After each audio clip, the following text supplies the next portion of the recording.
After another night of little to no sleep, that Thursday morning came unwanted and unwelcomed.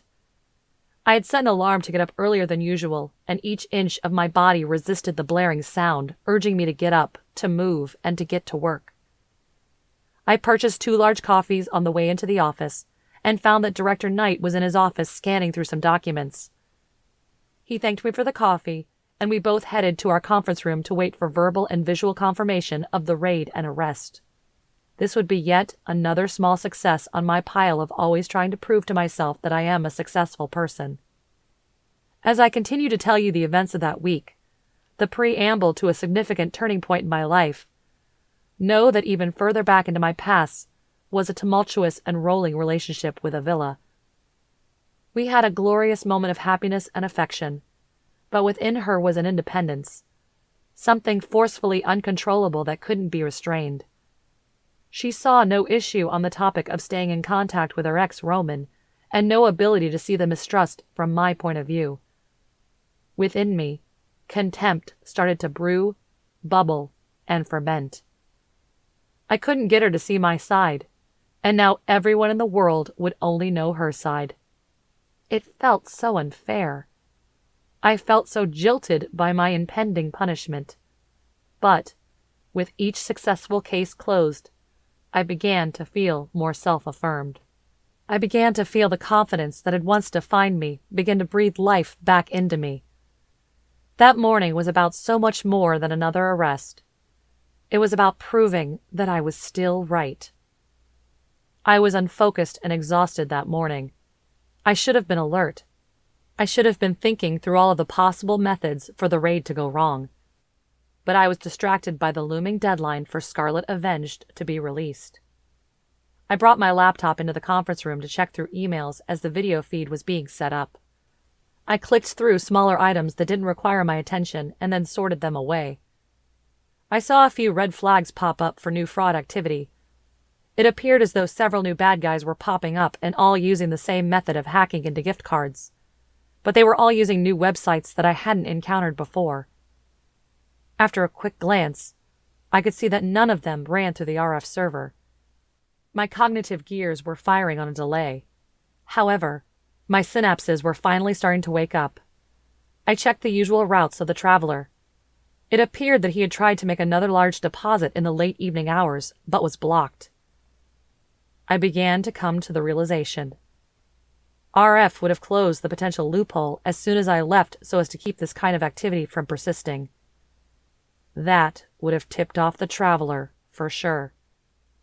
The new flags that I registered in the early hours of that Thursday morning could have been new activity, or it could have been the same exact guy trying to finish off his scheme before leaving. Director Knight was sipping on his coffee and eyeing the video screen, peering above the rim of his glasses. The agents were starting to take their places, flanking each other outside of the apartment.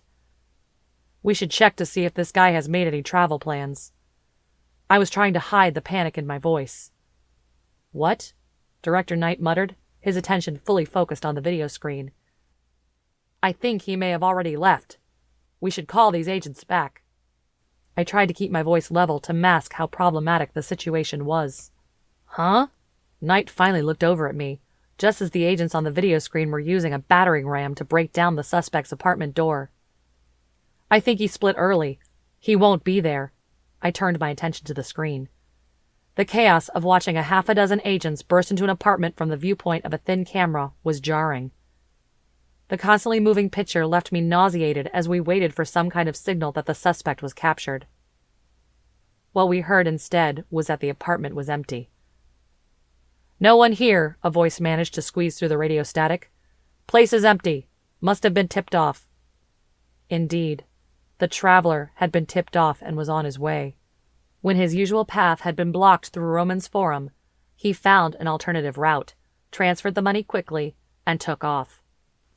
While this was in the criminal's nature to evade us, I was supposed to keep us one step ahead. As the agents began to set about the work of cataloging the items remaining in the apartment, a loud pop came through the thin speakers in the conference room, and the video screen went blank. After frantic calls, we confirmed that a small explosive device did go off in the apartment. While it wasn't big enough to cause structural damage, Several agents were severely burned. Those moments, those hours passed around me like water. They felt like a numbing cold stream crossing over me, burying me, drowning me beneath its weight. All of my small successes paled in comparison to this glaring error in judgment. It was the item I had neglected, and my preoccupation with Avila was to blame. Director Knight had signed off on the conference call. I was too shamed to speak. For a mild-mannered man, he sure could berate an employee. If my head was hanging low that morning after the muffed arrest and explosion, it continued to droop and sag throughout the day. I had to file paperwork, answer to Director Knight's boss, hear the chatter in the break room stop abruptly as I walk in, and try to track the traveler through airline and bus records. I confirmed that the injured agents were released from the hospital and that they would return to desk duty quickly. My only small grace was that they were not more severely injured.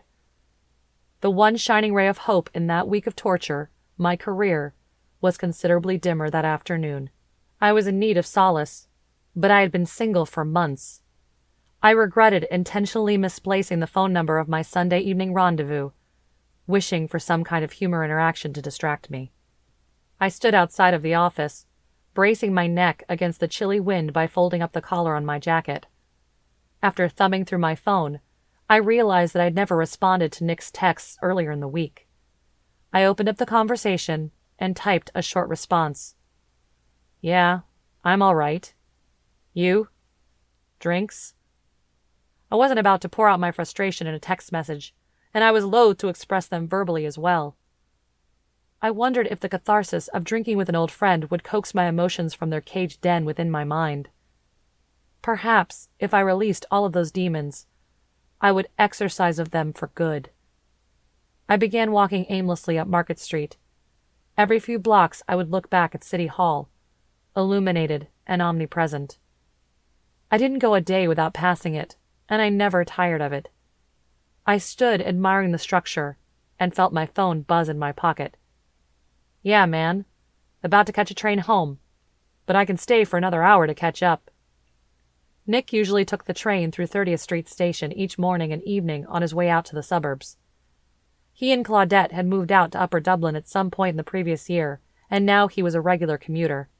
I made a note to give him grief for living in what had so lovingly been nicknamed Upper Dumpster. "Not far from 30th Street myself. Sláinte?"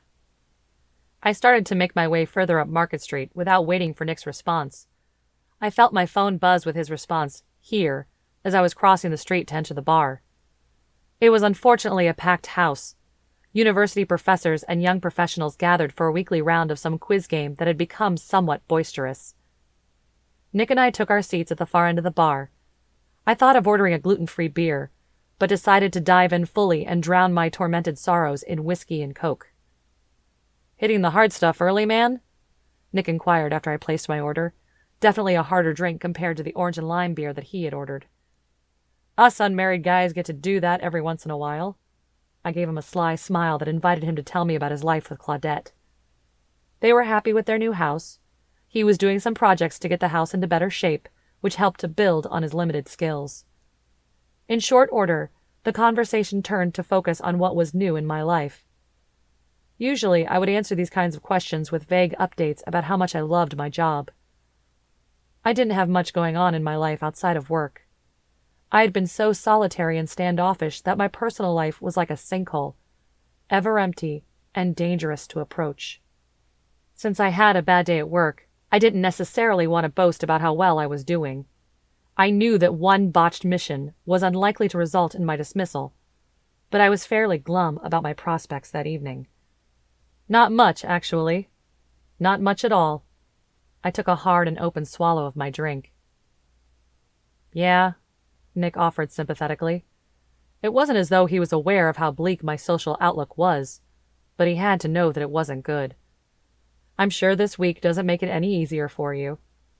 I wanted to defend myself and spurn his insights, but hadn't this been the reason that I had reached out to him? Yep. It's been tougher this time around. I nodded in agreement, but couldn't make eye contact with him. "Well, especially after we all thought that she was done writing for good. I could see him shrug in my peripheral vision. I wanted to nod along, but this was news to me. She can't give up writing, it's her passion, I thought instinctively. Even though her retirement would have saved me from that week of hell, it would have meant that the cat-and-mouse game that she was playing with my mind would officially be over. And then I realized, as the whiskey began to soak into my stomach and loosen up my thoughts, that I hadn't thought much about what Avila was doing. I was focused on what I had done. I was fixated on that moment when I saw the betrayal in her eyes and had been bracing for retribution. I had spent all of that time focused on single-state Avila, the Avila who was scorned and angry, the monster of my dreams. But I hadn't taken much time to think of the giddy and excited Avila who had just found out her book would become a movie, or the consciously humble Avila who was making great efforts to be gracious, or the exhausted Avila who struggled with the pressure of quick success. I had discarded all of those other versions and ignored any other possible emotion to maintain my villainous version of the person that she was. Was she done? I asked quietly, hoping my words would be small enough to be missed and the truth avoided. Yeah. She lived abroad for a year and didn't write a single word except for a few postcards home. Claudette was worried that she would have to fly over to whatever small village she was in and shake her out of her funk. But it seems the time away actually brought her to this. Nick paused, searching and scanning his memory for an exact word as though it were a tactile object he could pick out from the menu of beers hanging above the bar. This higher plane of her career. He finished his thought and took the last swig of his beer. Oh, wow. My voice did not echo the enthusiasm of my word choice. I know you probably don't want to talk about it much. It's okay. I'm here if you ever want to catch up, man. But I think I need to run if I'm going to catch my train. Here was the opportunity to openly discuss the one topic that was voraciously eating into my gray matter, and Nick was leaving. Yeah, of course, I offered without much thought, filling the sound space with my words. Will you be at the, thing tomorrow night? No, he shook his head and waved his hand to display how emphatically he didn't want to go. It's going to be a little stuffy, and we'll see Avila when she's around this weekend. His delicate manner of sidestepping her name and circumventing her had been replaced by the casual indifference of a person whose mind was focused elsewhere. He was thinking about catching his train. I was focused on catching the woman who was about to ruin my life. Do you know for sure if I have reason to worry tomorrow? I looked at my shoes.